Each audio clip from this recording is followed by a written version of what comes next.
Hello friends, આજે આપણે અંતર અને સ્થાનાંતરનો એક બહુ સરસ ક્વેશ્ચન જોઈએ. ક્વેશ્ચન કંઈક આ રીતનો છે.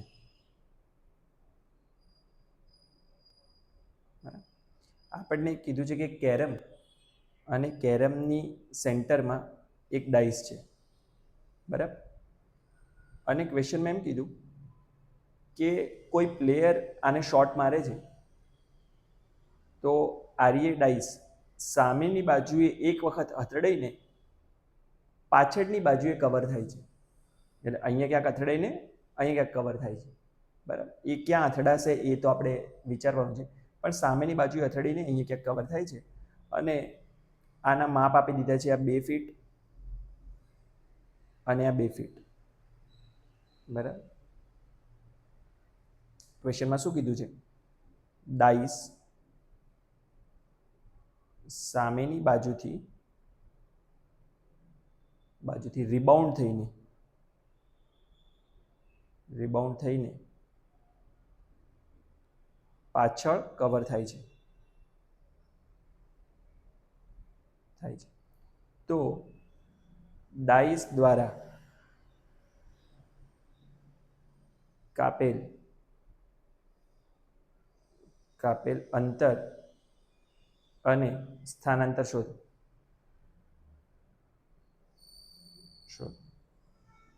વિડીયો પોઝ કરીને બેટા તમે જાતે ટ્રાય કરો. હું તમને અહીંયા આન્સર્સ લખી દઉં છું. આન્સર તમારા આ આવવા જોઈએ. આન્સર છે સ્થાનાંતરનો આન્સર છે √2 અને અંતરનો આન્સર છે √10. બરાબર. એકવાર તમે જાતે ટ્રાય કરો બેટા, સારો ક્વેશ્ચન છે આ. ઓકે, હવે હું આને સોલ્વ કરાવું છું. જો ઘણા બધા સ્ટુડન્ટ્સ, મતલબ હું જ્યારે ક્લાસમાં ભણાવતો હોઉં છું ત્યારે સ્ટાર્ટિંગ તો એ લોકો આ રીતે જ વિચારે છે કે સર આવું કંઈક આપણને ડાયાગ્રામ આપ્યો છે તો કે એક્ઝેક્ટ આની વચ્ચોવચ્ચ અથડાય અને અહીંયા કવર થાય, બરાબર.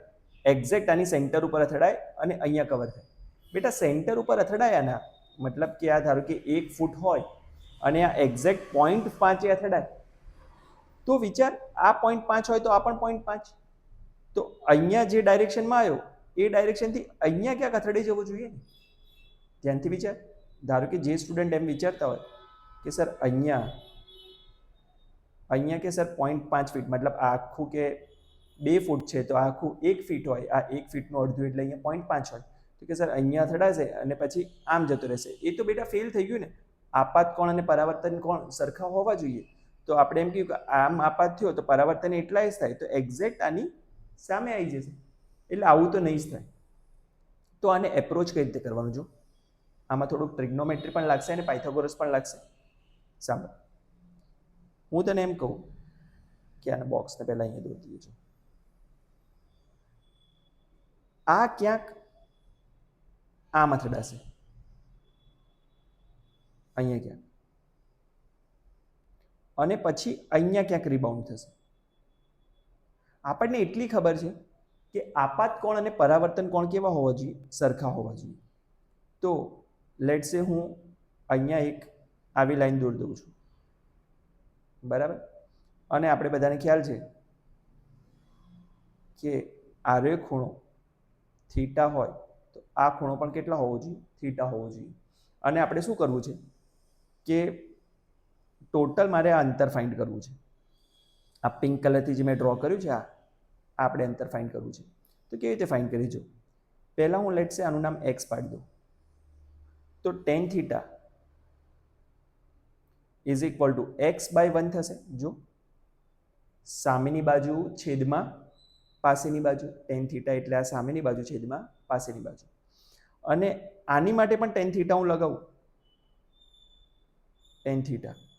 તો આની સામેની બાજુ લેટ્સ સે આ છે, આનું નામ હું y પાડી દઉં તો y/2. તો વિચાર, આ tan થીટામાં મેં શું લખ્યું? સામેની બાજુ આ x અને આ પાસેની બાજુ આપણને દેખાય જ છે કે સર આખું 2 ફીટનું હોય તો આ તો 1 ફીટ જ થશે. અને અહીંયા સામેની બાજુ આ y છે અને પાસેની બાજુ આપણે 2 ફીટ આપી શકીએ, બરાબર. તો અને બંને થીટા સરખા છે એટલે આપણે શું લખી શકીએ કે x is equal to y by 2 અથવા Y is equal two 2x. તો આપણને આ એક્સ અને આ વાયમાં રિલેશન ખબર પડી. હવે જો આ એક્સ અને આ વાય આ બંને ભેગા થાય તો 1 ફીટ બને એ પણ દેખાય છે, કેમ કે આ ડાઈસ એક્ઝેક્ટ મિડલમાં છે. આ ડાઈસ ક્યાં છે? એક્ઝેક્ટ મિડલમાં છે. તો આપણે લોકો શું કહીશું કે વાય પ્લસ એક્સની વેલ્યુ તો 1 ફીટ છે જ, અથવા 3x ઇઝ ઇક્વલ 1 ફીટ. જો આ 2xની વેલ્યુ મેં અહીંયા મૂકી દીધી તો એક્સની વેલ્યુ કેટલી થઈ ગઈ? 1/3. તો આપણને એવો ખ્યાલ આવી ગયો કે અહીંયા એ 1/3 અથડાશે. જો અહીંયા કેટલા અથડાશે? 1/3, અને એનું ડબલ અહીંયા હશે 2/3. હવે મારે આર્યુએ અંતર અને આ અંતર શોધવાનું છે. દેટ એ બેનો સરવાળો જ આપણો ફાઇનલ આન્સર હોવો જોઈએ. તો આ ક્વેશ્ચનમાં હવે જો આ આકૃતિ હું ફરી વખત અહીંયા લઈ લઉં.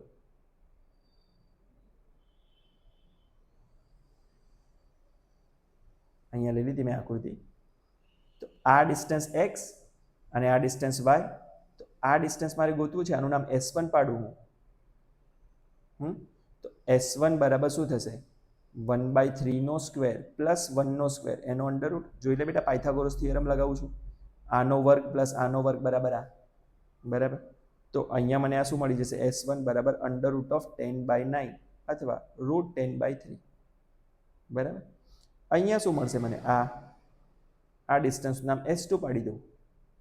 જો અહીંયાથી જેને ખ્યાલ આવી ગયો હોય જાતે ગણવા લાગો બેટા. આનું નામ હું S2 પાડી દઉં. તો પાયથાગોરસથી આ 2 છે અને આ 2/3 છે. વાય એક્સનો ડબલ છે ને, એક્સ 1/3 હતું તો વાય કેટલું આવી ગયું? 2/3 આવી ગયું. તો S2 આપણને કેટલું મળે? કે સર S2 મળે √2² પ્લસ 2/3² તો કેટલો આવશે? √4 પ્લસ 4/9 અથવા આપણે એને લખી દઈએ √40/9 અથવા 2/3 √10. જોઈ લે, 2/3 આ 40 છે એટલે 4 × 10 થઈ જાય ને, 4 બહાર આવી ગયો અને અહીંયાથી બહાર નીકળી ગયું.